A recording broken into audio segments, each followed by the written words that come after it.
Diqqat, barcha uchun muhim xabar.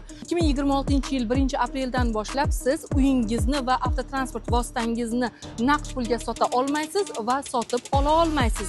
Chunki bugun, ya'ni 10-dekabr kuni Prezident farmoni bu haqida imzolandi. Unga ko'ra mazkur sanadan boshlab davlat xizmatlari uchun to'lovlar, elektr energiyasi, gaz va suvdan foydalanganlik uchun to'lovlar, tamaki mahsulotlari va alkogol mahsulotlari uchun to'lovlar, 25 million so'mdan oshadigan tovar va xizmatlar uchun to'lovlar, shuningdek, ko'chmas mulk obyektlari va ishlab chiqarilganiga 10 yildan oshmagan MNOG toifaga kiruvchi avtotransport vositalarini naqd pulga sotish va sotib olish mutlaqo taqiqlanadi. To'liq ma'lumotni izohda o'qing va eng so'nggi xabarlarni o'tkazib yubormaslik uchun bizga obuna bo'lishni unutmang.